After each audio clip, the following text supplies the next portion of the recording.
अस्सलाम वालेकुम। अच्छा जी, बिल्कुल है हुण अद्धा मिनट पहला एक भाई ना मैसेज आया व्हाट्सएप तो एक पेपर सेंड किया तो कहना कि जी मेरा कैनेडा ना वीज़ा आ गया है, चेक करके दसे ओरिजिनल है या फेक है। ट्रक चलाने चलाने मैं उसकी जूम किया, जूम करके देखा तो अद्धे मिनट के अंदर अंदर मैं उसकी रिप्लाई कर दिता कि भाई ये वीज़ा फेक ही। किस तरह पता लगा, जो मैं पेपर में जूम किया तो UCI नंबर एप्लीकेशन नंबर जोड़ा एडिट होया आया, थले मार्क होया नज़र आ रहा आया।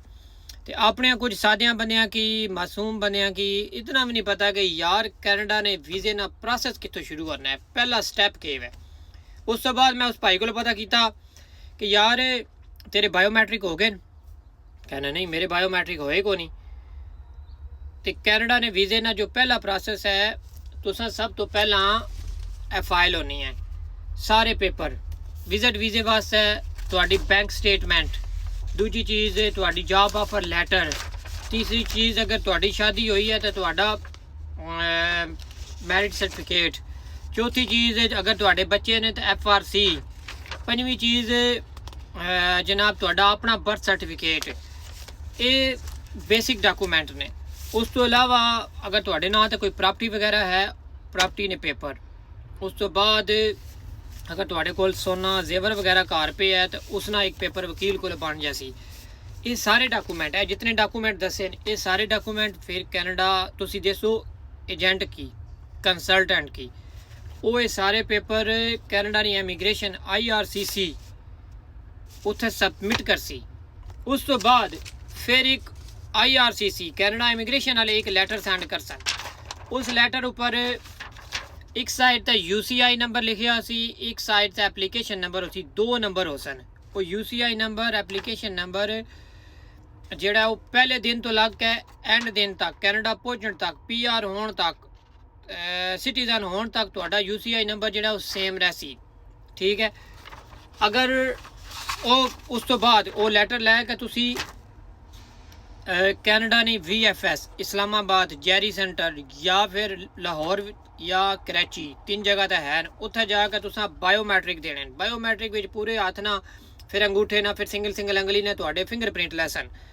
फिर उस तो बाद तुहाडी डिजिटल फोटो इत्थे तक फोटो लैसन और तुहाडे पासपोर्ट ने ऊपर एक स्टिकर ला दे सन कि तुहाडे बायोमैट्रिक हो गए। ये सारियां गल्लां यार बरीकी नाल सादा अल्फाज विच इस वास्ते समझावी ने कि तुहाडे नाल फ्रॉड ना होवे, तुसी फ्रॉड तो बच सको। कुछ लोगों की ये गल्लां चंगियां नहीं लगनियां, क्योंकि ये गल्लां जनाब बेसिक इन्फॉर्मेशन है जिहड़ी अपने बंदियां की कोनी। ठीक है। तो जिन्हां बंदियां की ऑलरेडी इन्फॉर्मेशन है वो थोड़ी दूर ही रहो।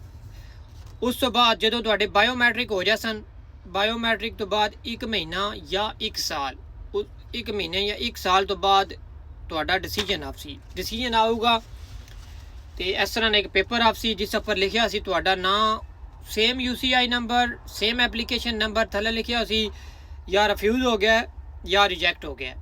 अगर सॉरी या रिफ्यूज़ हो गया तो या अप्रूव हो गया। अप्रूवल विच हो सी कि जी तुहाडी एप्लीकेशन नू या तुहाडी इस फाइल नू वास्ते सानू पासपोर्ट रिक्वायर है। फिर तुसी अपना पासपोर्ट आप खुद जाके Jerry centre which VFS which global VFS विच जाकर तुसी सबमिट कर सो। फिर 3 तो 4 दिन के अंदर अंदर तुहाडे पासपोर्ट पर एक स्टिकर ला के आपसी, ठीक है, जिसकी विजिट वीज़ा आखने। फिर तुसा टिकट करानी है तो इत्थे आ जाना है। ये बेसिक इन्फॉर्मेशन है राय अकमल भाई, ये बेसिक इन्फॉर्मेशन है। ठीक है। मैं तुहाडा नाम मैंशन नहीं करना चाहना, पर चलो तुहानू पता लग जाए कि स्पैशल वीडियो तुहाडे वास्ते है। राय अकमल साहब तुहाडे नाल फ्रॉड होने लगा है, जितने पैसे दे छोड़े ने वो दे छोड़े ने और पैसे ना देवे। तो बाकी देखने वाले भी प्लीज़ ये वीडियो जी है ज़्यादा से ज़्यादा शेयर करो, ताकि अपने सादा लोग जिन्हें कि इस प्रोसेस ना नहीं पता वो बच जावन फ्रॉड तो। आए दिन डेली कसम चुक के ना डेली कोई ना कोई बंदा मैसेज करना है कि भाई ए मेरा वीज़ा आ गया और स्कैम होना है। इन्होंने दिनों विच अगर 100 फाइल सबमिट होनी है तो 100 विचों कोई 3% या 2% वीज़े लगने पे, बाकी सारे रिफ्यूज़ होने पे। ठीक है। ये कंडीशन आई है। लेकिन कुछ लोग अजे भी यूट्यूब ते बैक है, टिकटॉक ते बैक है जनाब फ्रॉड पे करने। मेरा जाती कोई मफाद नहीं तुहाडा वीज़ा लग्या या ना लग्या है। मैं तो अलहमदुलिल्लाह अल्लाह ने शुक्र है ए ट्रक है, ਆਪਣਾ है, ठीक है, चलाने पे नौकरी लगी है पई, बाल बच्चा कोल है, सिटीजन है, पासपोर्ट है कोल कैनेडा ना, मानू के लोड़ है तुहाडे नाल दिमाग खपाने, सिर्फ दिमाग इस वास्ते खपावी ने कि यार दिल तो पाकिस्तानी है ना, ठीक है, तो अपने लोगों ने दर्द ना एहसास है, इस वास्ते काइंडली वीडियो की शेयर करो कि अपने लोग फ्रॉड तो बच सकन। दुआएं याद रखो, अल्लाह हाफिज़।